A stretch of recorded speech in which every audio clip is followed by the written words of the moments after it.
joining me. So the title of this presentation is There is More Than Words in Conversation.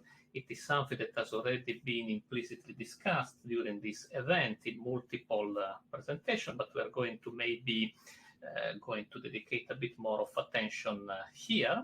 So essentially what we are going to see is how in a verbal or spoken exchange or in an interaction via a chat, we can go beyond words in order to better understand social and psychological phenomena. And to understand how we do, we start with a little game. So we can all see this picture in this moment, and you can pose yourself the question, what is happening there?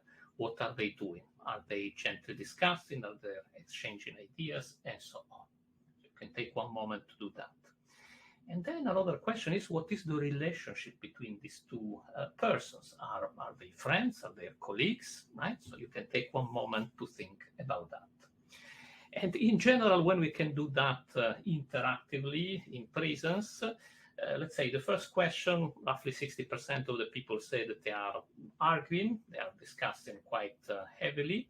Some people say that they are laughing, another 30%, and some people, 10%, tell me that they are singing together.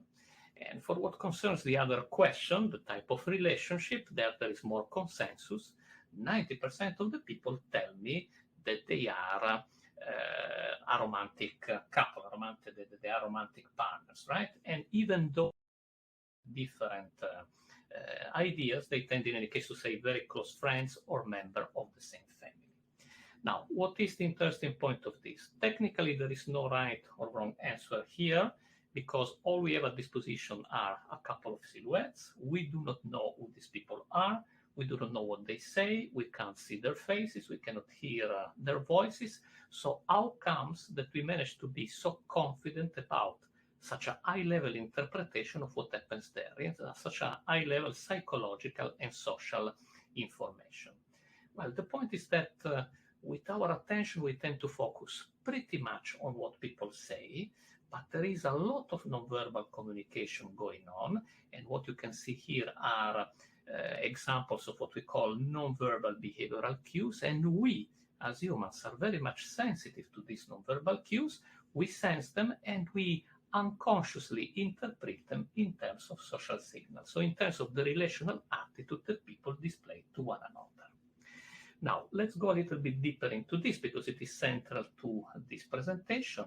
When we talk about nonverbal communication, we talk about mainly three elements. The first are the nonverbal cues that we've seen in the picture before.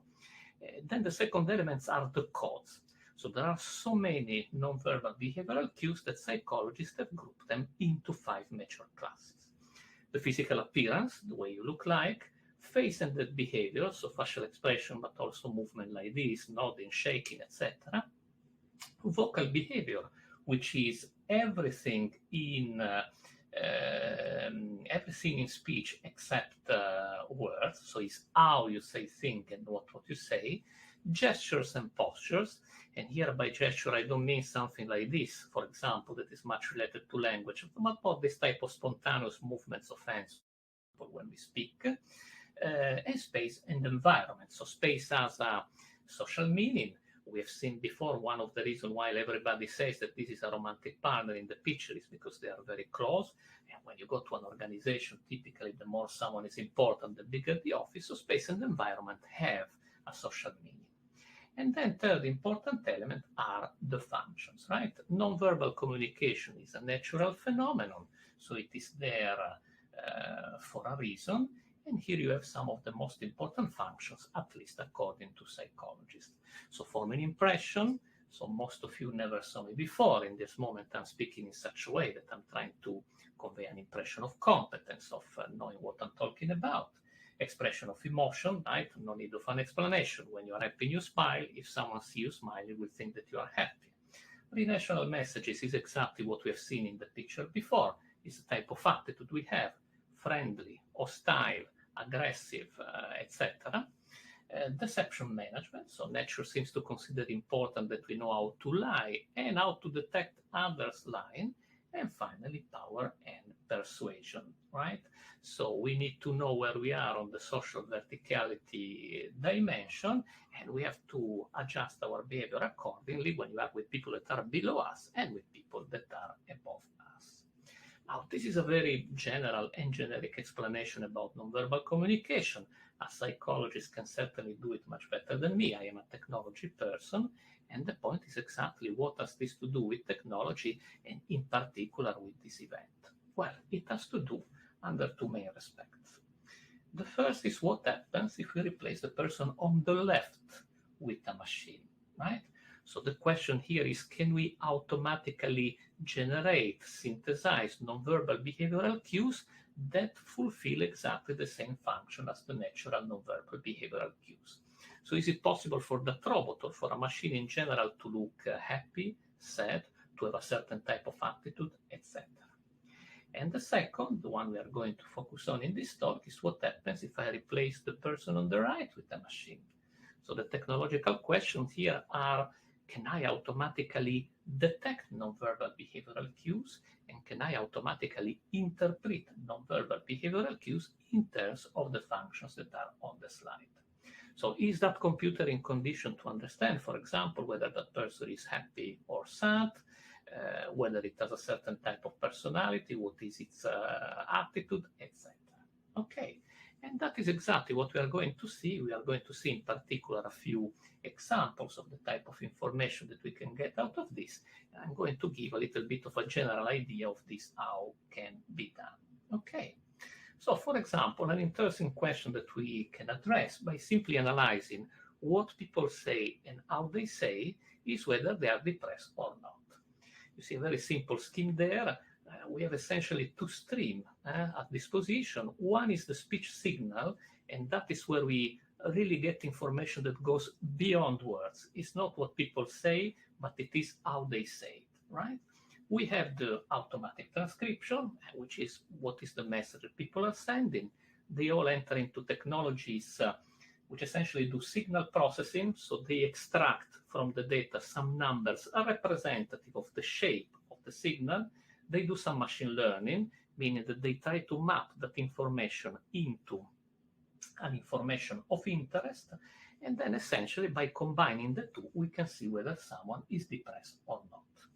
Do we manage to do it properly? Well, here you get what we obtain, right? If you only use paralanguage and language, so separately, you are around 72-73% accuracy, which is quite good. If you combine the two of them probabilistically, you manage to go up to 85% accuracy, right? Which is quite impressive. Now, is that good? Is that bad? You can see these two horizontal red bands. This corresponds to the accuracies, according to the literature, the range of accuracies of general practitioners. And general practitioners are somewhat the first line of intervention against depression. So you can see that this automatic system defends itself quite well with respect to humans, the very first humans that somewhat detect depression. So imagine by doing this type of analysis to many call centers, to many services that where people speak, how many depressed we might detect that goes unnoticed simply because sometimes when you are depressed, you don't even really realize that you need a doctor. Okay. Another interesting question that we can pose to ourselves, okay, but when we speak, and we speak in our natural way, how do we sound? Meaning, what are people going to think about us depending on the way we speak, right? And this is a work that I did a few years ago in collaboration with a broadcast company. That somewhat was interesting to know how the journalists sound when people listen to them through the radio. So here is not even the content, because in this case, the content was so different, so changing that you cannot really use it. But if we go beyond, we go to paralanguage, we go to the way people speak, which means the very sound of the voice, how fast, the use of vocalization, pauses, sobbing, laughing, crying, etc., right? If we try to analyze that, do we manage to see what are the personality traits that listeners tend to attribute to the speaker? And that is exactly what we try using a personality model known as the Big Five, right? And this is what we get. We somewhat managed to predict with the accuracy that you can see there, between 60 and 75% more or less, whether someone is above median or not along those personality dimensions. And you can see in particular that two traits are recognized particularly well. One is conscientiousness, how smart someone sounds, and the other is extraversion, how nice someone sounds, right? So essentially what we managed to do is to predict how a voice that is going to be broadcast through the radio is going to be perceived by the listeners in terms of personality traits, which affects, of course, a large number of perception, because the nicer you think a person is, the more you will think that he's a good journalist or he's a good speaker on the radio, and so on. Right? Similar question we can do about ourselves. So in this case, it was about perception. How do we sound? What others are going to think about our own way of speaking, right? What do they think of us based on our speaking? But what do we leave about our own self-assessment of personality, which is in principle the true personality of an individual, right? Do we leak anything through our way of speaking? And what we did here, it was to consider individually what we call fillers, like this kind of etc., which is something that we do more frequently than how we think. It is something that happens more or less once every 30 seconds, unless you have trained and prepared to speak. And so again, we collected automatically those little fragments of speech that account for somewhat typically our hesitation. We pass them through number crunching machine. So once again, extracting information from the signal and passing it through a machine learning approach that try to map it into information of interest. And once again, we try whether we could recognize what people think about themselves, or for what we consider traditionally to be the true personality traits of an individual. And once again, you can see it's a bit different than before. The performance is a little bit more uniform across the different traits. And that horizontal line is what we will get if we were simply flipping a coin, right? If we were simply using a random judgment. And you can see that here as well is interesting because, we don't really think about when we say, etc. Actually, it's something that we do very spontaneously and very unconsciously. And still, through this type of approaches, we can get information about the personality of the individual, in particular about what the individual thinks about herself or himself. And then, let's say, an interesting thing that is happening now, everything I've been saying so far corresponds to a situation where we can use our own natural nonverbal communication.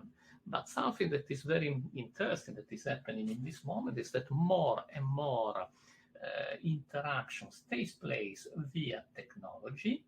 And taking place via technology, we are not always in condition to actually use our nonverbal communication, what I describe in these slides. One case, for example, is when you interact via a chat interface.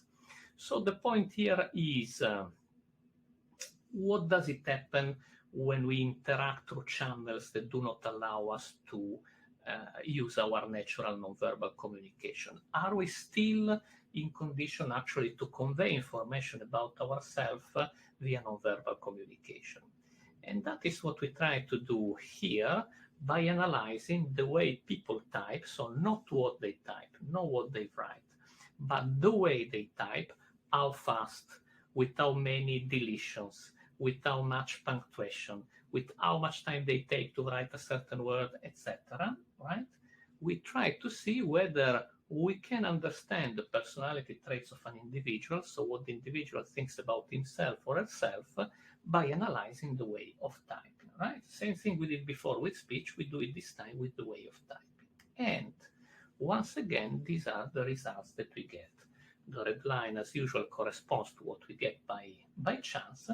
And you can see that what is interesting in particular is that we collect quite well information about agreeableness, so how likable at the end is a person, how much that is a person that tends to do what other people like, and emotional stability, right, is the last chart.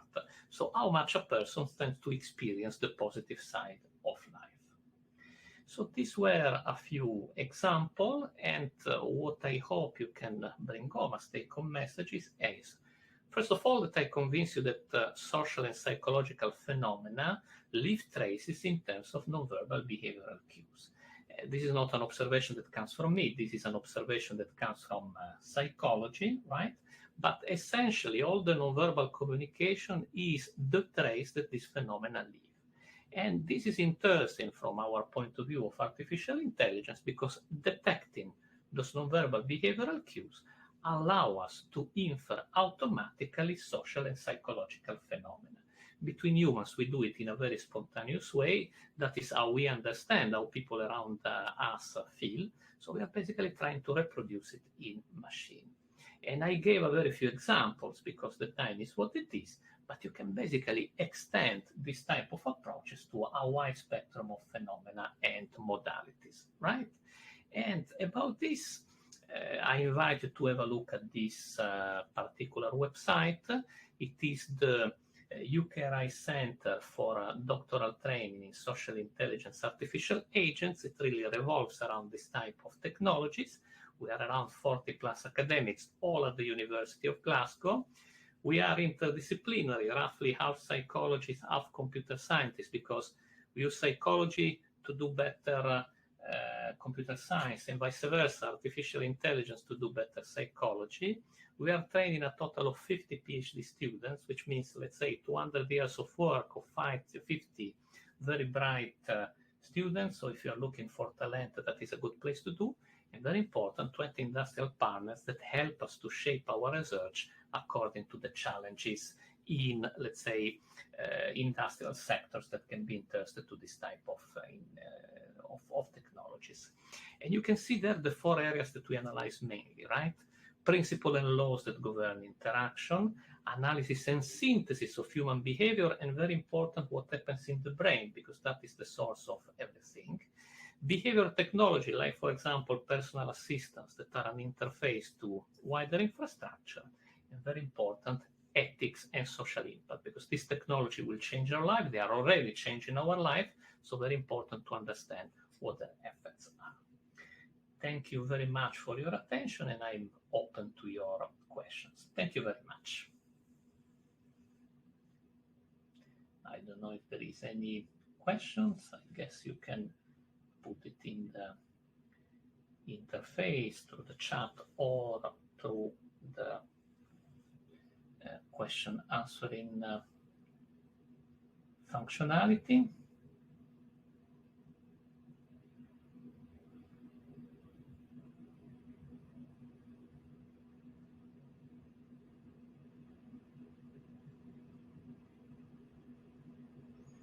So thank you very much.